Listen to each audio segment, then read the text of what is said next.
Wale wanaokupiga vita kazini kwa vyovyote watatengeneza timu ya kukupiga vita. Wataanza kukusanya kikosi kazi ili kuhakikisha ya kwamba wanakupiga vita vizuri, ukate tamaa, uvunjike moyo. Hata ukiona wameungana, wamekuwa wengi, timu ya kukupinga imekuwa kubwa, bado usitetemeke. Jikaze moyoni mwako, endelea kutunza moyo wa kazi, fanya kazi yako kwa bidii, na Mungu anakukinga, Mungu anakulinda, Mungu anakuhifadhi. Ukisoma katika Nehemia sura ya 4 aya ya 2, Biblia inasema hivi: akanena mbele ya nduguze na mbele ya jeshi la Samaria akisema, Wayahudi hao wanyonge wanafanyeje? Je, watajifanyizia boma?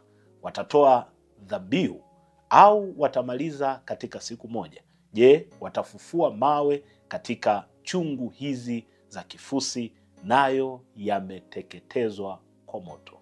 Kuna watu watakudhihaki kwa maneno ya ajabu sana. Hiyo bidii unayoifanya, wao watakuja kusema tofauti. Sanballat hakuwa peke yake. Sanballat aliwageukia nduguze. Sanballat akaanza kushawishi timu.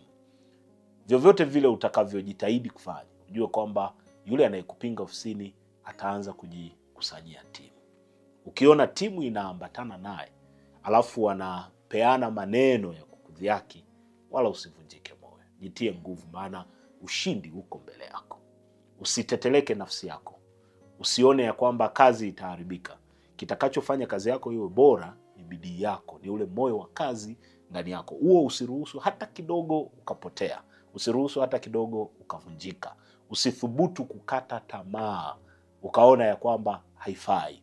Sasa ni muhimu kujua kwamba wanaokupinga watatengeneza timu, ili usije ukashtuka wakati timu inatengenezwa, wakati wanaanza kukusanya reinforcement, wasaidiane kukupiga vizuri. Usishtuke, ujue kabisa ya kwamba Mungu mbinguni naye anakutengenezea timu ya ushindi, na utashinda katika hiyo vita. Hakuna kitakachokuangusha. Sanballat anawashangaa Israeli, mtafanya nini? Yawezekana na wewe jitihada zako, kuna watu wanakudharau, wanakudhihaki, wanauliza atafanya nini, atafika wapi, atafanikiwa wapi? Kadiri unavyoendelea kwa bidii na kujitoa, ukimwamini Mungu, utasimama kwa ushindi, utafanikisha hayo unayokusudia kuyafanikisha. Na tuombe. Bwana Yesu, ninakusifu na kutukuza. Mwangalie mtumishi wako huyu, neema yako iwe pamoja naye. Hata wakijikusanya, timu ikawa kubwa, Bwana ukazidi kuhifadhi, ukazidi kumchunga, ukazidi kumlinda, ukazidi kumtunza, ukampe ushindi katika yale yanayoinuka mbele yake kama dhihaka, yale yanayoinuka mbele yake kama maneno yenye kuchoma na kuumiza. Nguvu yako iwe pamoja naye Bwana Yesu, msaidie. Moyo wake wa kazi usiharibike hata kidogo. Ukamtunze na kumhifadhi kwa wingi wa neema yako, katika jina la Yesu Kristo mwana wa Mungu aliye hai. Amen. Ndugu yangu, asante sana kwa kuungana nasi. Mungu akubariki.